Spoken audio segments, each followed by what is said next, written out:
Welcome to the Barcelona Podcast, episode 174, and this opinion is brought to you by the most influential voices in the FC Barcelona community. Hi, I'm Dan Hilton. He's Francesc Tomas. And Francesc, there's really nothing going on right now, so I guess I'll plug the YouTube video I put out on Sunday about January transfer targets, and I guess we call it a show. Sound good? Yep. Forza.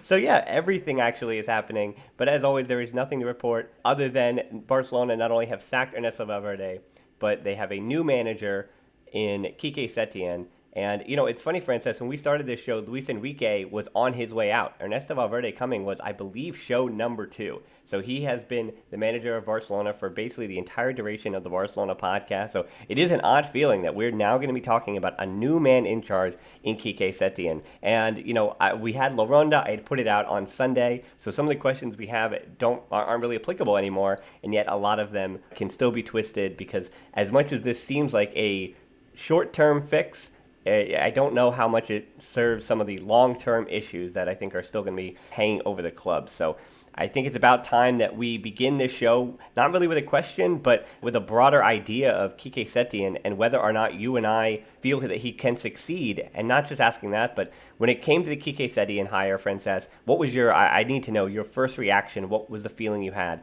knowing that Barcelona now had a new manager and it was a guy that was unemployed, having been at Real Betis last year?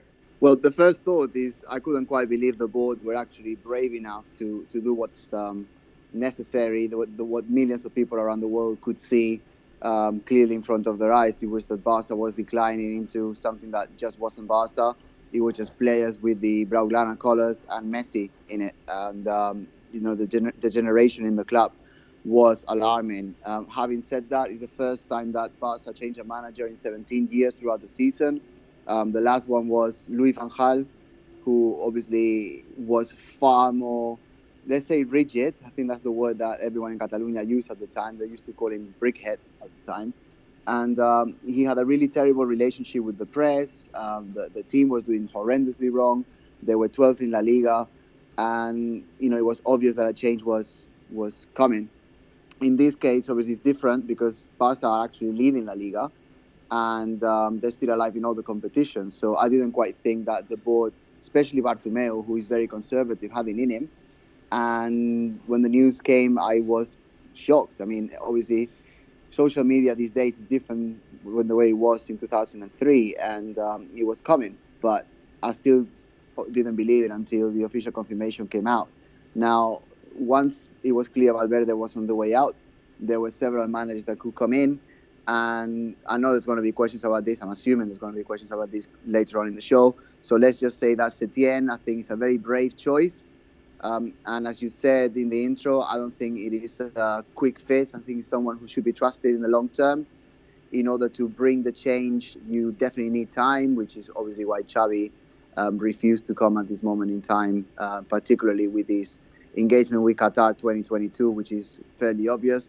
But no, Setién is a Cruyffist, even though he didn't really play with Cruyff as such. But I think in his own words, he learned football the moment that he faced the dream team at the time. And I think he's someone who has been studying Cruyffism, has been, especially at Betis particularly, has been demonstrating his love for attacking football, possession football, and not just possession for the sake of it, but opening wide, running at defenders, and basically making something happen rather than the boring nonsense that we've been used to, particularly this season under Valverde. So without a doubt, a great, brave choice moving forward. Yeah, it's funny when you mention the fact that Quique Setién is so connected to Cruyffism, and that's what he's admitted. I watched his presentation this morning with Bartomeu and Abidal, and that's something he has said, that no matter what, he's going to be changing the way they're going to play, that he wants to put forward his ideas, which are based in Cruyffism. And it is funny,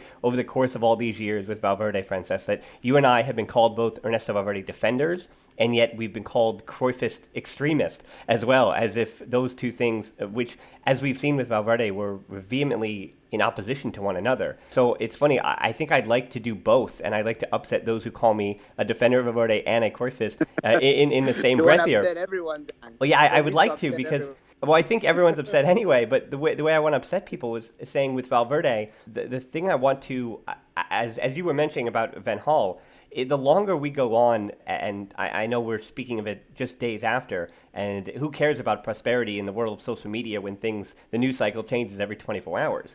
But when I was looking back on all the different managers that did manage Barcelona, even though he had just 2 La Ligas and a Copa del Rey, the expectations obviously were different because of the team that he had. He had Messi in the squad. And obviously his career at Barcelona will, I think, always look like a failure and be tinted in a certain way. But I think as always has been, he was the wrong manager at the wrong time for Barcelona. And as I said, if you rewrite history and Neymar doesn't leave in 2017, this all has a different result. If, as we had mentioned, and this is the one argument that you've always given, Francesc, that is, the pro, which I can agree with about bringing Neymar back to the Camp Nou, is that with a guy like Neymar alongside Suarez and Messi in the last 2 years, I don't think they lose to Roma.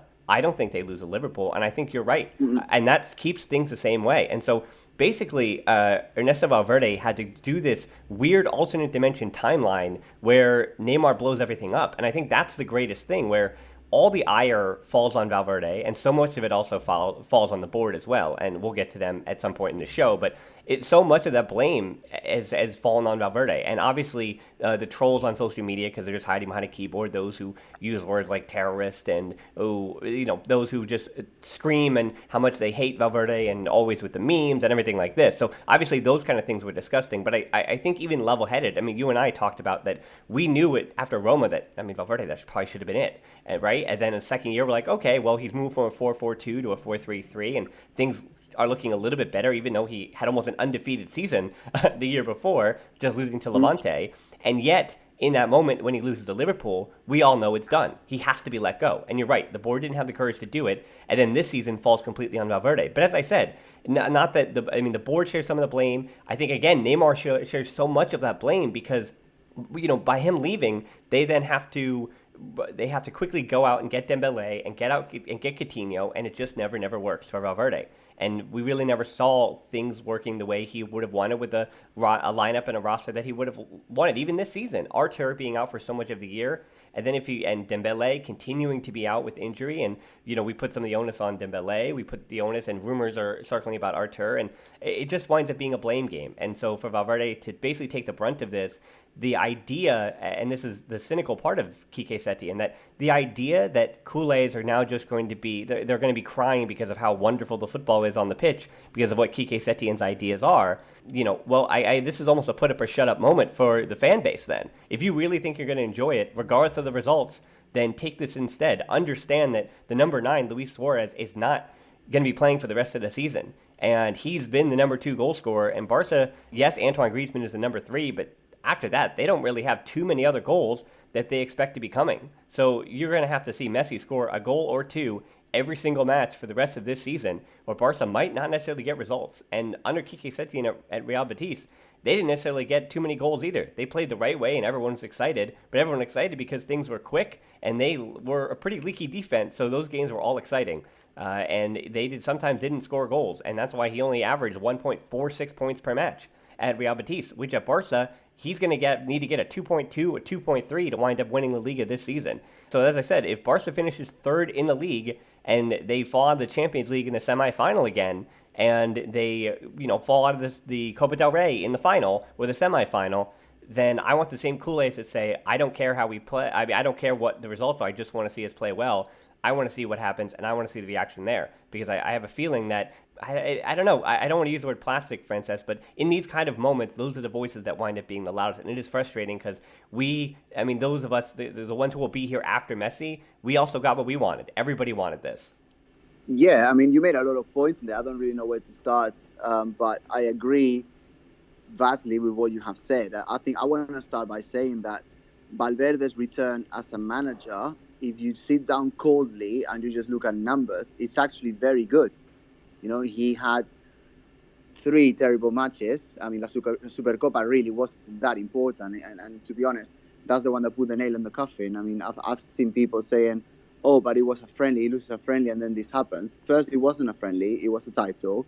But obviously, it was a title that really didn't matter for much. It's just the fact that the team was once again embarrassing to themselves and to the fan base, obviously, around the world in the last, say, 15 to 20 minutes of a match. And this was sort of third time lucky after, and this is being generous, Roma and obviously Liverpool. And I think that's what happened there.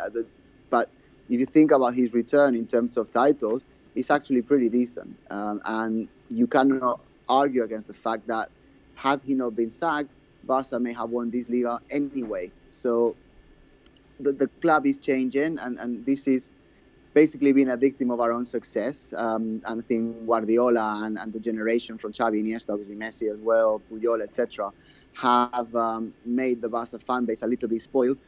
And probably I include myself, well, not probably, definitely, I include myself on that as well, in the sense that a year without winning the Champions League seems to be seen as a fiasco.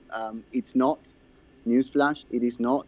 Winning La Liga and winning La Copa, particularly, even if it's just one of them, and definitely if it's La Liga, that's a good season. You know, that's a much better than average season when you put the 100 years of Barca history into perspective. So from that, with that information, sort of cold numbers and facts, Valverde has been a very good manager for Barca. Obviously, situationally, in history and linked to sort of Messi's timeline, it's not. It's not enough to just win La Liga. It's not enough to just win La Copa. And it's certainly not enough to go out in La Copa like we did last season, because everything links back to the Champions League. And it's a bit of a feeling of urgency because Messi doesn't have that many years left. I mean, I do keep saying, and to be honest, I think I'm going to be right. I hope I'm not. But I think Messi's got 2 seasons left. And this season is I would say, the half before the other 2 seasons, if you know what I mean. So 2.5 years left of Messi. And based on what we saw in the Supercopa, this manager cannot get these players to believe in themselves, to play the right way, and to chase matches. And that's why La Directiva, the board, has seen what's going on and made a change now. But that cannot deviate us from the fact that Valverde actually has won quite a lot. I want to add here as well, I think the way that the board have managed all of this situation is disgusting. I think it's terrible. I think it's unprofessional. And I think it is sort of throwing someone under the bus after giving so much to the team. And of course, he's had mistakes, and he's had 2 terrible, probably the most terrible results that Barca had in their history, especially in the Champions League, and particularly the 4-0 defeat at Liverpool. But that doesn't escape from the fact that you cannot treat a manager in that manner, basically humiliating him in front of the world's media. I mean, everybody knew that Xavi had met Abidal and the other board member, whose name escapes me now. But they were here in Doha, obviously here because I'm in Doha as well. So they were here in Doha for 2-3 days. Everyone knew about it. And it's just really unprofessional. You know, if you're going to make a change, you don't need to humiliate the guy. You just go about your business behind the scenes, and then you say, actually, this has happened. And the thing is, put Xavi in a very awkward position as well, because, I mean, he's not a liar. He can't deny that Barca came for him. He can't deny that there were conversations. And, you know, Xavi, who is probably the person in the world who loves Barca the most, I mean, you can't forget he's the player with the most appearances ever, now has rejected to come back to his club, which, at the same time, as I said before, doesn't speak very highly of this current board. And I'm just going to stop there, because otherwise I'll spend the whole program ranting about it. I'm just going to say that it's a terrible way in which Valverde has been sort of let go. And I know that Valverde will coach another team, and he's going to be very successful, because he actually is a good person. That it wasn't the Barca style that he was using, obviously, but he can bring a good team, good success. Yeah, we're going to talk a little more about Xavi, and we're going to obviously profile Quique Setién a bit more after this ad break. Here we go. I'm so excited for our sponsor today. It's Untuck It. Ever see an untucked button down? They look bad, don't they? Why? Because they weren't meant to be worn that way. Thankfully, there's Untuck It, the original button-down shirt actually designed to be worn untucked. No matter your size or shape, Untuck It shirt always falls at the perfect untucked length. And I know this is a button-down shirt, but if there's a guy on Barcelona that, at least off the field, should probably be using Untuck It, it's Riqui Puig, because when he is on the field and tucking that jersey high and tight, I think he looks even more like a child. But with Quique Setién in tow at the Camp Nou, maybe Riqui Puig, as young as he looks, is going to get an opportunity. And you have an opportunity to get a discount on Untuckit with us. So whether you're shopping for the perfect gift or just trying to craft a smart, relaxed style of your own, Untuckit is the way to go. Visit untuckit.com and use code BLUE. That's untuckit.com, the code BLUE for 20% off at checkout. That's Untuckit, UNTUCKIT.com, and promo code BLUE for 20% off.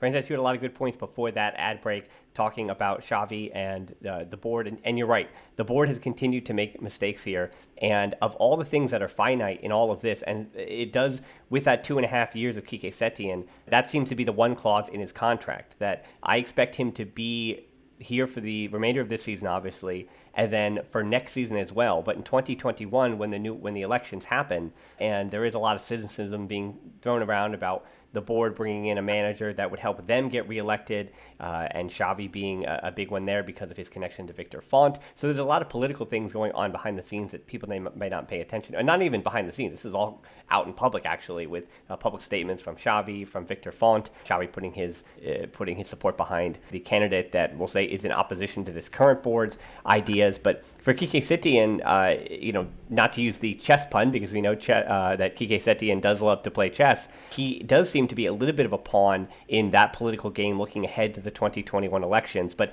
in the interim, he is a 61-year-old manager that is looking for this being his first real big job. Because you look at his history being Quique Setién, and Mike Miller and I, all the way back on episode 113 of this show, pretty much almost a year ago, we were talking about Valverde and how, we were worried about what the club was doing and whether or not the board should have been moving for Quique Setién then when he was still having a job at Real Betis. And looking at Setién back then, we'll just quickly go over it here. His first job was at longtime club where he was a player, Racing Santander, in 2001 to 2002. He 18, 10, and 8 was the record there, 36 matches, and his team scoring 1.48 points per match, but that was in a lower division as well. Racing Santander, for all their history as a big club in the past, they have not had the injection of money in the 21st century, and that has meant they've been a lower level club since then. Lugo, however, was where he made his living 2009 to 2015, a team that you hadn't really heard much about in the history of Spanish football, and he took them, we'll say, to new heights, all the way to the second division. 136 matches there, a 1.26 points per matches, so really, again, not the best. That means that he's getting a lot more draws than he is obviously losing, but he's also getting a lot more draws than he is particularly taking those 3 points. He also had 3 lower-level stops before that, including a stay with the national team, Equatorial Guinea, where he was complimented by having them play an attacking, even a possession-based football, yet they obviously didn't have the top-end talent to make any noise in Africa qualifying. Then he goes to Las Palmas, where he was sharing an agent with Kevin Prince Boateng, made Kevin Prince Boateng a good player, and that's probably one of his biggest accomplishments there. But really, it was the accomplishment of taking Las Palmas and making them a team that was fighting for top 10 or top half of La Liga.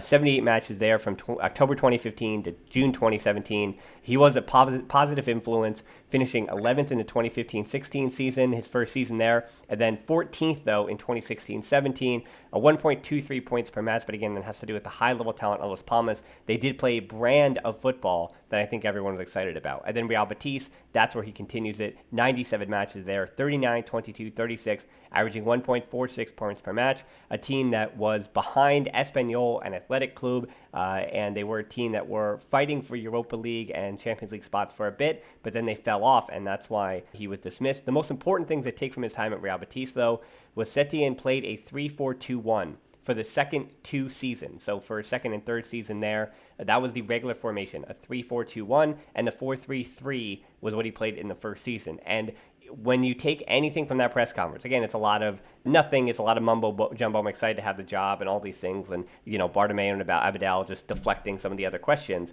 The one thing you take from that press conference was that he mentioned that they might also use a 4-3-3, which means that his base formation is not a 4-3-3. It's a 3-4-2-1 is what he used a lot at Real Betis and a bit for Las Palmas, so that's what we expect him to use. And a question from Ted, we'll go right into that, Francesc. Will Setién employ his favored, now he said a 4-4-2 with Suarez out, Messi and Griezmann up top? And as you mentioned, Francesc, there was a feeling, I think, that that Valverde was also going to have to use a 4-4-2 anyway with Griezmann and Messi up top. But now with 3 at the back for Setién, that might be the idea where that one is probably going to be who? Messi. Because Messi is going to have to be the farthest forward to do the least defensively. And that means that Griezmann and somebody else, I mean, maybe even Arturo Vidal, for all those saying that Rakitic and Vidal are now getting in a cab and they know that their time to club is up and all these things because they're not Setién players, you never know. Rakitic might be deemed as the most important player for Quique Setién. It's not likely, but don't count anything out. It might be Vidal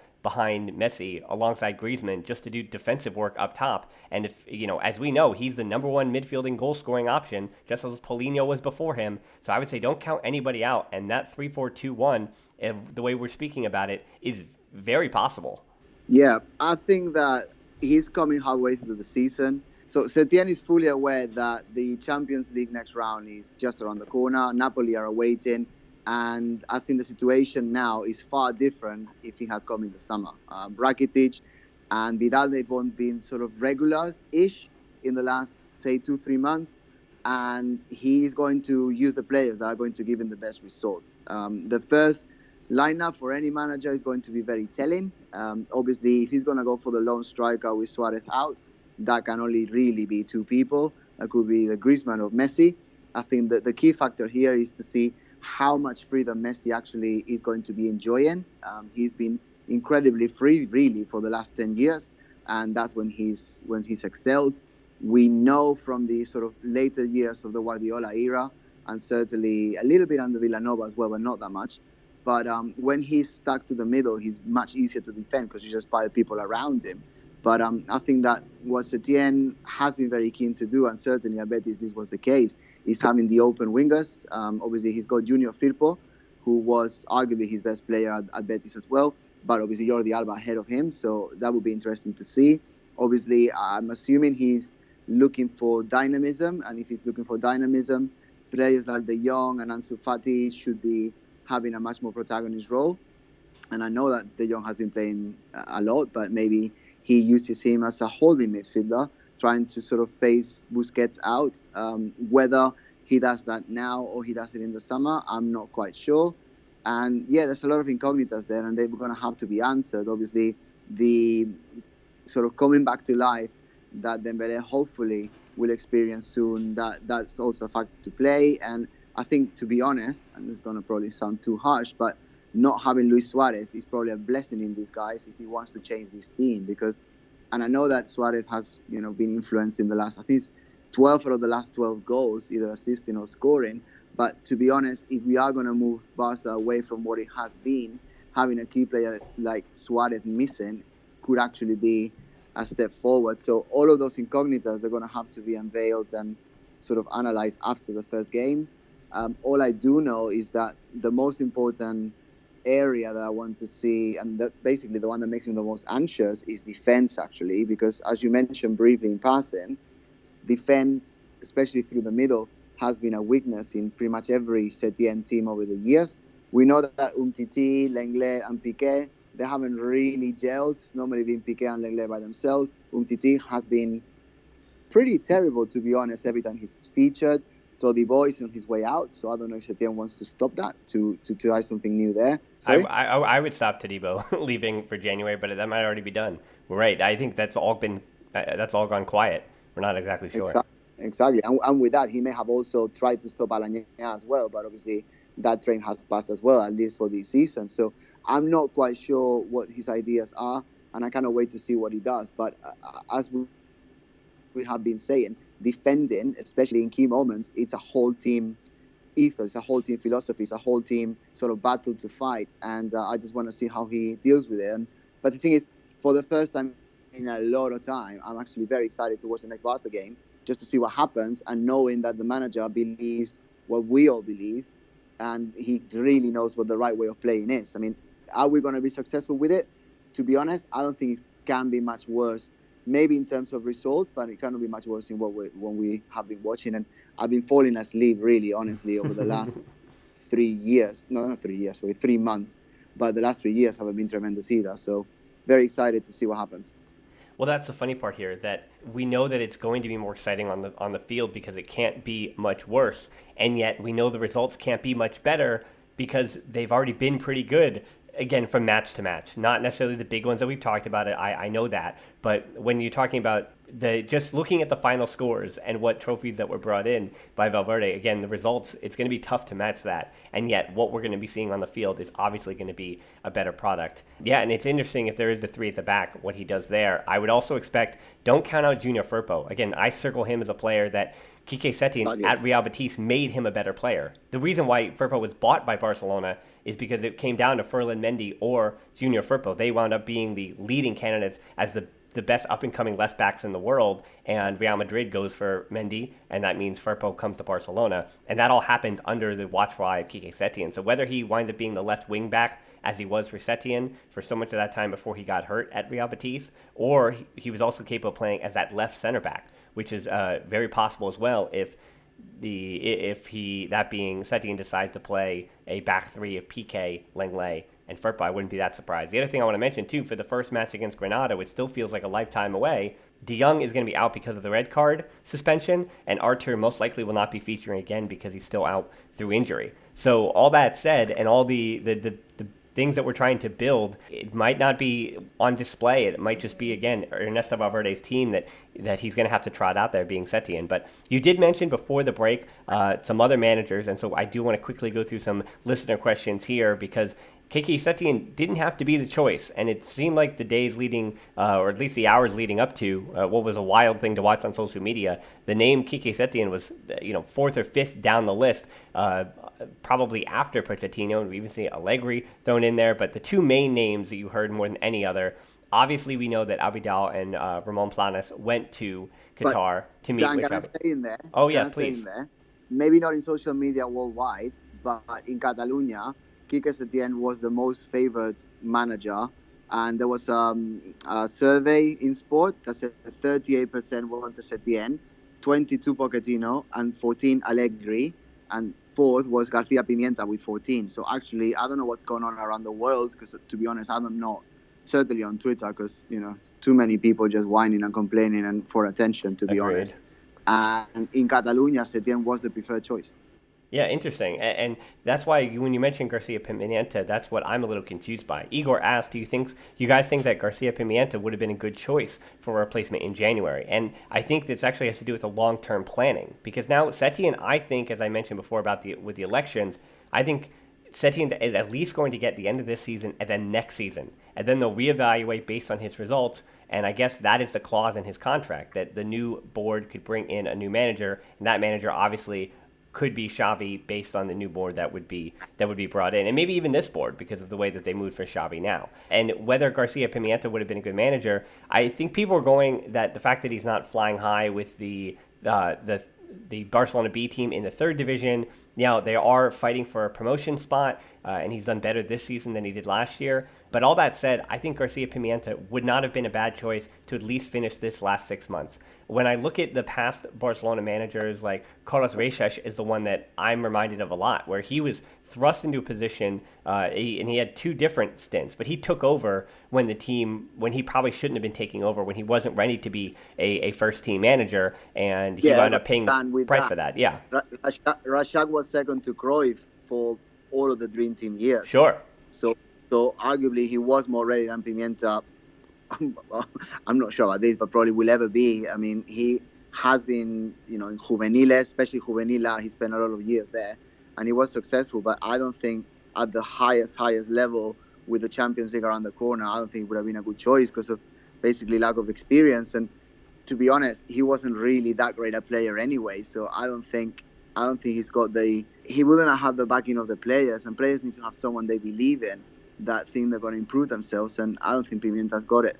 Yeah, I mean, I think it's a yes or no. It's hypothetical, because I think with a guy like Pimienta, who has breathed Barcelona for so many years of his life, I think when put in that position, we don't know. I mean, Pep Guardiola we praise so much because he went and he got his coaching education all around the world before finally coming back and settling for one season at Barcelona B, and then he's put in that job. In its revisionist history, if he winds up failing as the Barcelona first team manager, because even though he got that great education around the world, he really never had a first-team job that garnered the respect of the players. And yet, because he was able to gain the respect of his players, and he's going to go down as one of the best managers ever, then we know that formula winds up succeeding. So you're right. I think it's highly unlikely that Garcia Pimienta would have not only commanded the respect of those first-team players, but would have also have greatly succeeded. But at least we know that Barcelona would have tried to play the way that the dogma of the club. Sure, and I think with Garcia Pimienta, again, if he's never in that situation, we don't know how it would have turned out. So I think it's a cop-out answer for me.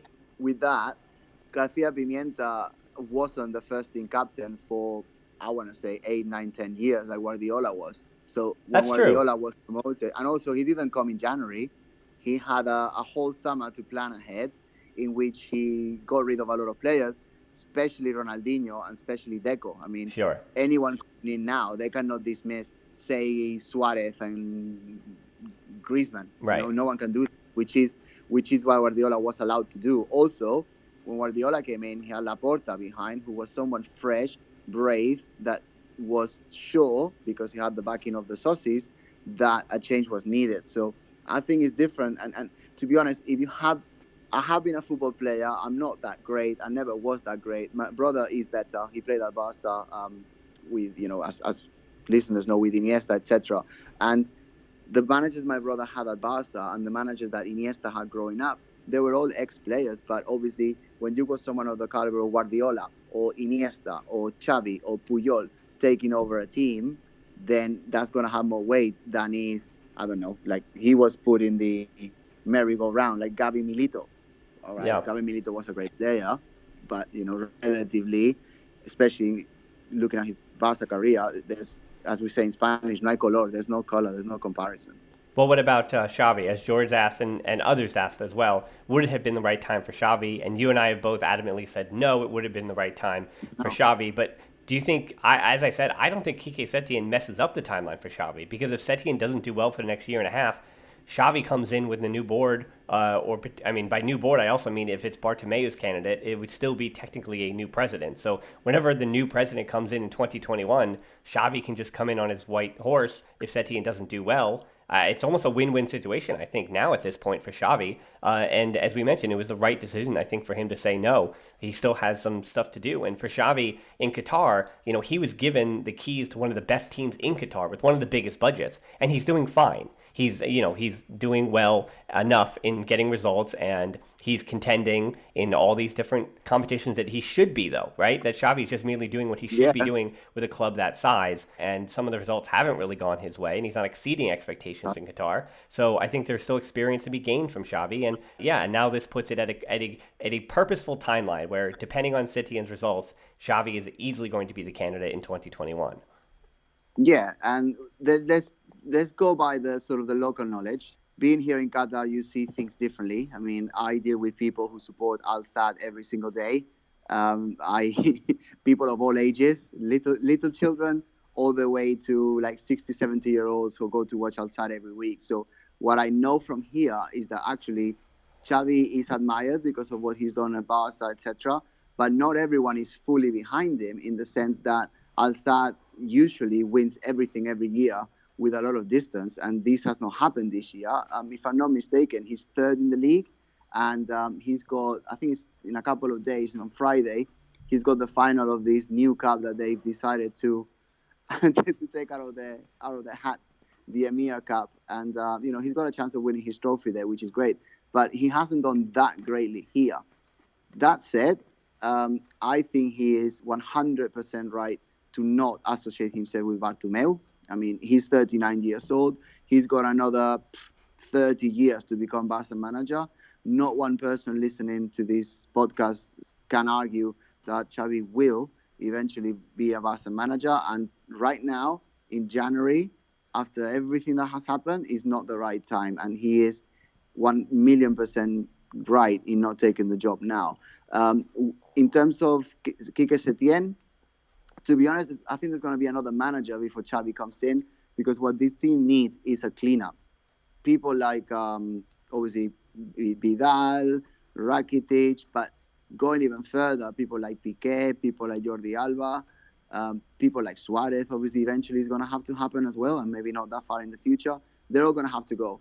And Xavi was their teammate.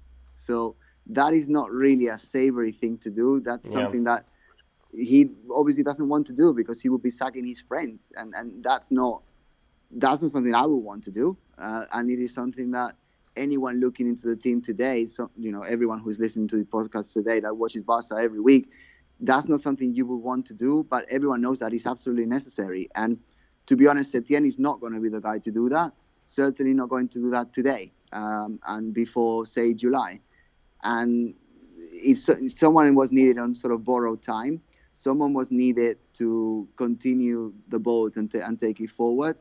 And to be honest, I don't think many drastic decisions will be taken in the summer. I highly doubt that Xavi will be stupid enough to come in once this season is over. And hopefully that will be linked to Setién doing a great job. And if Xavi wants to come as a Barca manager, he seems to have a good relationship with Font, who quite likely, I mean, we don't really know what the sources will ever do, to be honest, but it is likely that he will win the next election. And then Xavi will come in like Guardiola came with Laporta, with a new, fresh candidate that has the support of the sources. And that's what I'm saying. And that's what I'm saying. It's a year and a half. That Setién now, because of that runway with Xavi, gives Setién at least a year and a half, which is, again, with the summer being the big thing. Because you mentioned, that's, I think, the point I want to wrap up with Setién here, and then we'll move on for the rest of the show, that Setién is not going to be rocking the boat so much. Now, he's just going to try to getting results here. He's going to try to win La Liga and Champions League and Copa del Rey. And the way you do that is the players that are already in the squad. So as much as people are going to be yelling about Riqui Puig, who I mentioned in the ad read, while people are going to be screaming for Riqui Puig, he might get an appearance or so. And actually, as I mentioned, against Granada, he might get a spot off the bench, because you have De Jong and Artur most likely out of that game. And where is Arturo Vidal going to feature? So while the formation might change, the players are going to want to have to kind of be the same players until things are overhauled. So Setién and it's not going to be a new board. It's going to be the same board this summer. So will that same board, who are going to be, again, looking to try to get their new presidential candidate reelected, or that having the board in a sense be reelected in 2021, are they going to rock the boat then so much more and do that overhaul? I think you're right, Francis. Maybe not. And maybe it might be another year before that all happens. But you might see some players phased in and phased out. And the question is going to be to Setién the same thing that Valverde. Valverde said so many of the same things about playing youth, and we know that's what he'd done at Athletic Club. And he said that he was going to be changing things up and fresh and all these ideas. And Setién winds up saying the same thing this morning in that presentation. And yet, when push came to shove, Valverde was being told by the board and Sochis and Culés far and wide, you better get trophies or you're done. No matter, and so he did. He became a pragmatist. He didn't change. He was always a pragmatist when it came to style. But then he really, with his lineups and everything, never took chances anymore. He went with the Gala 11s that we always complained about. And the question is going to become for Setién when push comes to shove: is he going to be brave? Will he put his neck on the line now when everyone's screaming, "You better get results or else"? When it becomes, we might like how you play a little bit, but also you have to be winning. When that same thing happens. That happened to Real Betis fans, because they did the exact same thing. Real Betis, it's different expectations, but when that team was playing well, everyone was so jubilant in Seville about the way Real Betis was playing, and yet when they realized that Champions League football was slipping away, and when results weren't going their way, everybody, the fans, the whole stadium turned on Quique Setién, and that wound up being disaster for him when it came to the end of the year. And the same thing again at the Camp Nou. When push comes to shove, if he has the bravery to play Puig over, say, Rakitic, if that's what happens, and we're all excited about it, but results don't follow because it's a 20-year-old midfielder, then again, it winds up being the same problem, where Setién's going to have to be brave, and if he isn't, are we going to be knocking him the same way we knocked Valverde? And I think connected to that, I think we have some questions about the transfer window. So, Francesc, I think we should go into hyperspeed for the rest of the show. You ready? Let's do this. So James and Nikki both asked about the name Christian Eriksen, who is a want-away midfielder at Tottenham, available for around 20 million, they say, because he could be leaving on a free. Would he be a good fit at Barcelona? And would you try to pursue a trade with Spurs for Vidal or Rakitic? For me, Christian Eriksen is, yes, a quality midfielder, the Danish midfielder. He's getting up into his later 20s. My only thing is that I just mentioned a guy like Puig. I think Eriksen, it's not how much he would cost for a transfer, it's how much his wages are going to cost. I think his wages are going to be very costly, and his agent has always pushed for high wages for him, and that's why he's always been connected to Real Madrid instead of Barcelona. So I have never actually seen any respectable outlets linking him with Barca. It's more fans who are saying that he is a Barca-type player. So I would say that there's a very low chance that that would happen for Eriksen, just because, again, his weekly wages. Now, the board has been willing to pay many players too high of wages. Even Alex Vidal back in the day was on too much per week. But I would say Eriksen, a very small chance for that to happen. I think that business is going to have to be done before Vidal and Rakitic are out of the club. I wouldn't buy him. I think that we need to once and for all trust the players that actually can play the Barca way already, and just trust La Masia. Have Sergio Roberto in the middle. Have Puig promoted. Have De Jong playing in his position, and then just plod along. I would not invest any more money for anyone who's not going to be a clear in and out starter like Mbappe would be, like Neymar would be, and that's the caliber of player we need to invest on. All of the money should stay in the bank until an opportunity comes for a starter. So Eric and Vilmos speaking about Luis Suarez, though, here's the big worry, that with Luis Suarez now out, we didn't even have a backup striker before that. In theory, it was Antoine Griezmann. So should the team, now there's only about exactly 2 weeks left in this January transfer window to be trying to bring in new players, because as I've mentioned about the B team, I know people don't care about any lower levels and we need starters. Well, you just said that. I'm not mocking you, Francesc, but No. Who cares about Alvaro Ruiz or Hiroki Abe, who's playing as a false nine for Barcelona B? So even the B team, as we say, doesn't really truly have, because Alvaro Ruiz is not firing at all, so much to the point where we wondered if he was going to be leaving the club this January. So there is really no backup number 9 even at the B team. And so that means I'm interested to see what Quique Setién does, because if that first match, it's Messi as a false 9, or as I mentioned, if they're playing a 3-4-2-1 and it's Messi or Griezmann as the 1 up top, I don't think a new guy is brought in. I think Messi and Griezmann almost can contend in that circumstance up top, and you just do it that way. And then Ansu Fati can also play, in theory, one of those front three if it is a 3-4-2-1. So Fati can be up there, Carlos Perez can be up there, and you're just going to either have Griezmann or Messi as that front point of the attack, also dropping in between those two, almost playing as a false 9. So I can see all of that happening, and if that's the way the Setién goes, which I expect it would be, because I can't think of too many other options, I think the board has learned this lesson, even though he does share an agent with Setién. The caliber of Kevin Prince Boateng, we make jokes, but I don't even think there's somebody else out there on the market like that. There is Olivier Giroud, but other than Giroud, there isn't really too many other ones that would come cheaply and be players that would make sense in January. And even Giroud, I mean, what does he do? He doesn't play much with the ball at his feet. He's just a big body, and he doesn't really fit what Barcelona do anyway. Yeah, I think if you're going to invest money on Giroud, you may as well sign my grandma. I've got no intention of wasting any more money on anybody. Griezmann can play up front, Messi can play up front, Carlos Perez can play up front, Ansu Fati can play up front, and you need to once and for all trust the players that are coming through. I mean, where would we be today if Rijkaard and the managers after him hadn't been trusting Messi from the start? Where would we be today? We would just probably not be even having this podcast at all, because Barca would have been so terrible, no one would be caring. And Ansu Fati is someone with potential that we need to continue to sort of water so the plant continues to grow. And bringing Boatengs and players around this caliber is just stopping what should never be stopped, which is the progression of players who are promising.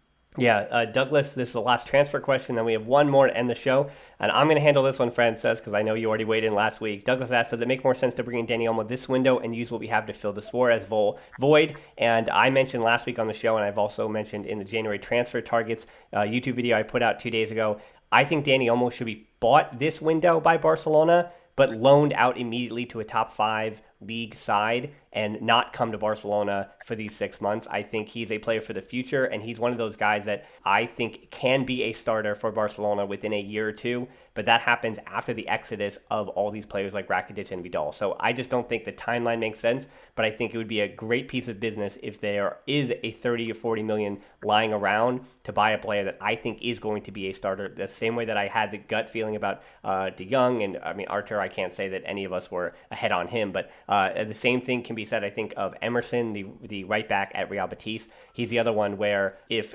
Setién shows up to training and is looking at Semedo and going, I don't really trust this guy, and he thinks Roberto's better in the midfield, does Setién, then I think you pay the other $6 million for that deal, or maybe you add in another few to get him away from Real Betis, because he's been one of the best right backs in La Liga. And I think for Setién, again, another guy that saw a little bit of Emerson, not much, but he is another player that I think can step into the starting lineup, if not immediately, within a year. So I think he does fill that void. But I think Emerson's another guy that maybe they just do the right business, wait on it, pay the other $6 million of his transfer to get him as a full player, and then you reinforce the right back position in that spot. So I think Olmo and Emerson are players that maybe you spend the money now, but don't bring them until the summer. So I would say that's the only January business. That's called forward thinking.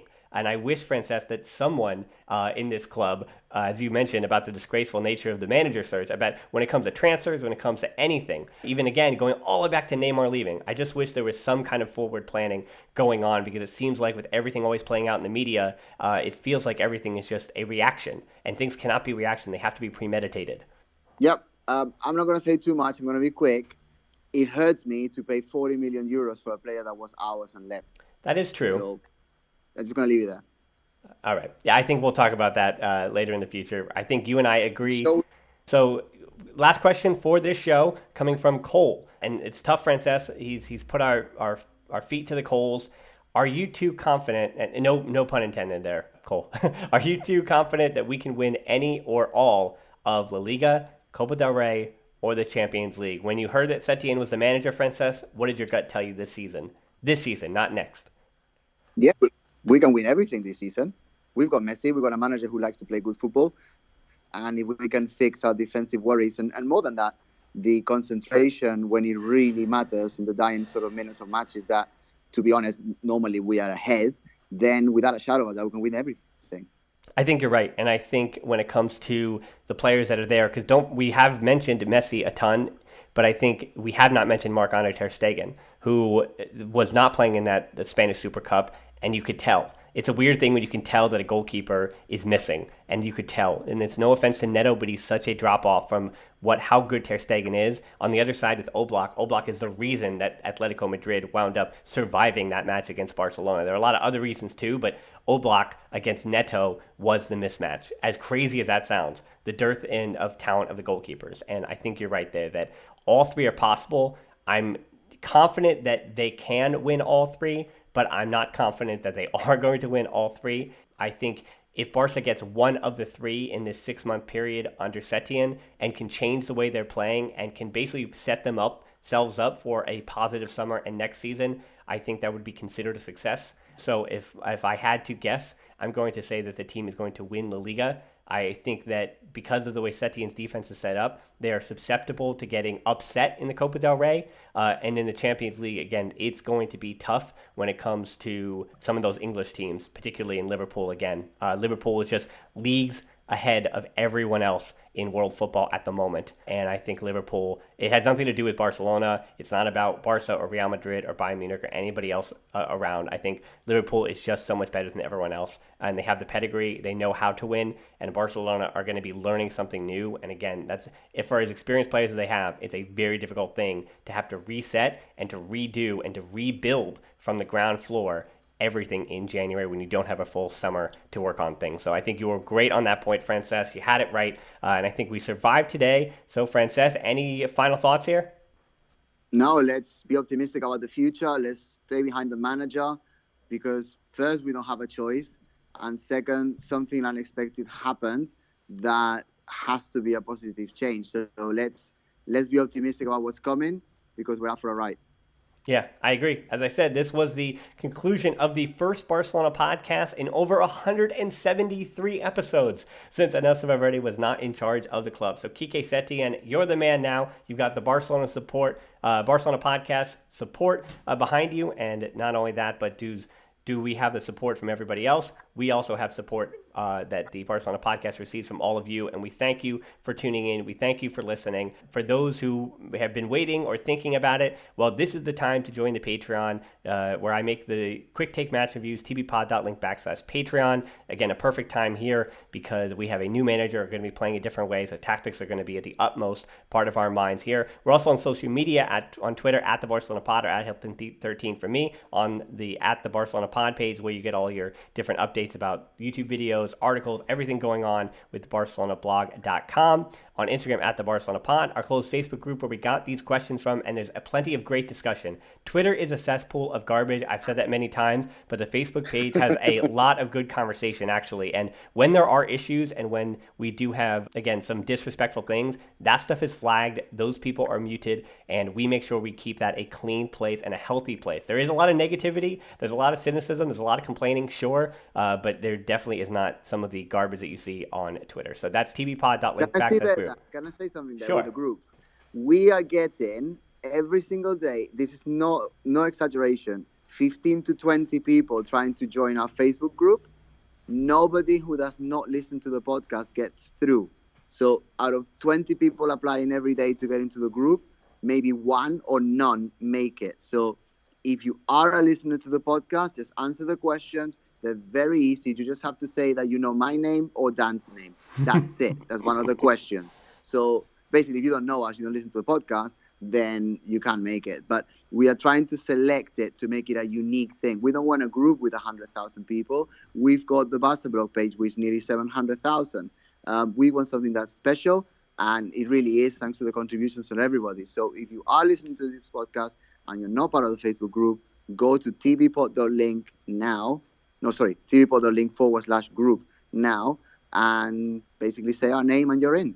Yep. And then the final thing we have is for those who saw the January transfer target window, thanks for taking a peek at that. But for those who haven't seen it yet, it's on the YouTube page, and it's that's at the Barcelona Podcast on YouTube. And you'll notice that for all the contributions of our patrons and also the support of all of you, I've been able to restructure the studio down in the basement of my new place, and you're going to get a look at that if you go and check that out on YouTube. So I'm really excited about the new things I've been able to do there. The video it looks better, it feels better. I'm excited to take that to new heights as well. So give us a subscription and give us a like there. Leave a comment if you'd like, and it all helps this whole big thing, the website, the YouTube channel, the Patreon, and of course it all comes back to this, the podcast. So thanks so much for listening to this, the Barcelona Podcast. Until next time, we'll talk to you soon, and Forza Barca.